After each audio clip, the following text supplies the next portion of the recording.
Welcome to Tamara Tattletales.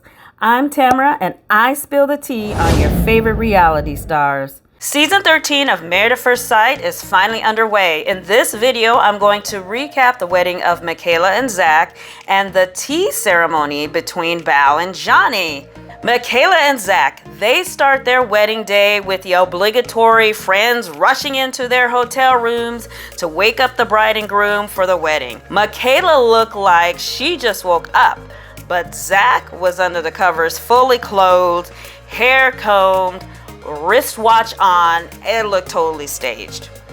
Michaela was getting her hair and makeup done, and one of her family members burst out saying, "We call Michaela Hurricane K because she comes in fast, hot, mean, brutal, then settles down like, huh? Okay, that sounds like a red flag to me." Then they switch over to Zack in the van with his people. Zack is boo-hooing, crying. He said he's emotional because he may not live up to her expectations of what a good husband should be. Meantime, Michaela and her girls are laughing and daydreaming about what her future husband is gonna be like, while Zack's talking about how he's never been in love and his people are watching him cry and trying to cool his nerves. I mean, the man was crying until he turned the corner to walk down the aisle. Whereas Michaela was like, "Let's see what you got on the dance floor. Ready or not, here I come." They both were happy when they saw each other. They definitely found each other attractive. Michaela was like, "You're gorgeous." And he was like, "You're gorgeous." It was a gorgeous fest. When the officiant says, "Michaela, meet Zack," Michaela says, "Oh, your name is Zack or Zachary?" He says, "Zachary." She says, "Okay, you want a Zachary Jr.?"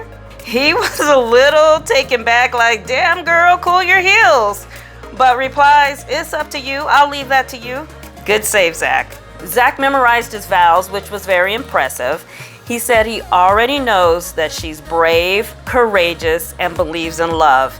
He vowed to be patient and loving and understanding. He'll put her first and will be giving, forgiving, committed, fun, and charming.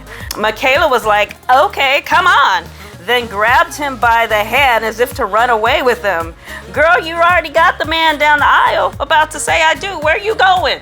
For Michaela's vows, she said this will not be easy but worth it. She promised to have his best interest in mind and provide a safe place for stability to grow in love and thrive together. She said, "I'm here for you and will be here for you, so let this wild experiment begin." When the officiant pronounced them husband and wife and said, "You may kiss the bride," they went at it. They had a long kiss. Zack's dad was in the audience crying, so we see where he gets that from. Michaela was walking down the aisle saying, "I got a man, he's mine, and he's gorgeous." So they go off to talk and get to know each other. Michaela says, "The officiant said you're a Renaissance man." "Okay, like tell me about that." He says, "Yeah, my dad taught me and my brothers to crochet and make lotion." Say what now? He's all, "Yeah, I don't really crochet anymore, but I might be able to do it still." Not exactly what most would describe as a Renaissance man, but it was cute. During the photo shoot, they seemed really comfortable and playful. Michaela touched his butt to see what he was working with back there. Watch out now. While they were having their first dance, people were clanking their glasses for them to kiss, and they had no problem giving each other kisses, so that was great. I believe on the surface, this couple has a lot of potential. So far, they seem to have great chemistry. I predict her personality will be a pain point in their relationship, though. She's like operating on a 10, and he seems to be at like a 5 or a 6.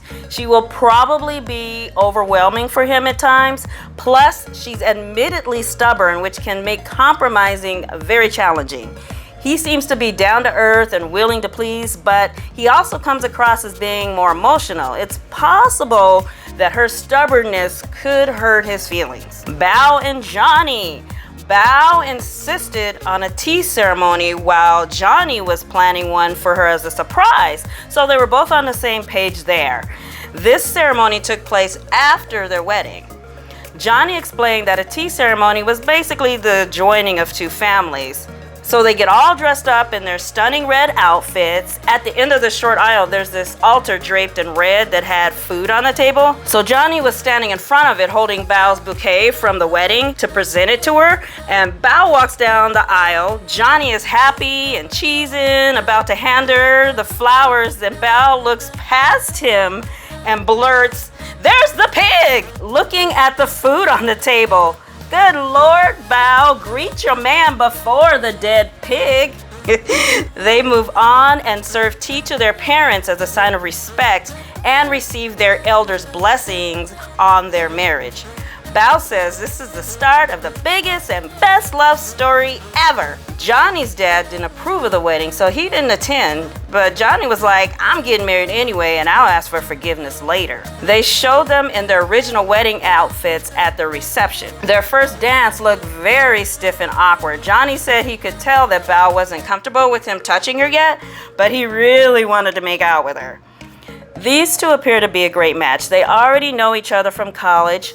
Johnny was a University of Texas Vietnamese Student Association president, while Bao was the University of Houston's Vietnamese Student Association president, and they did events together. It kind of feels like they may have had a crush on each other back in the day. Well, at least Johnny came across as having one. I believe their history together will help them out. Rather than getting to know a stranger, they're getting reacquainted with an old friend. They both seem to have a lot of OCD quirks, which could work in their favor or could blow up in their faces. However, they both seem to be aware of their flaws in a healthy kind of way, and they appear to be level-headed enough to work through their differences. So tell me, what are your predictions for Michaela and Zack and Bao and Johnny? Be sure to weigh in the comments of this video, and at the end of the season, I will read some of your predictions on the air to reveal which ones of us were on point and which ones of us were completely wrong.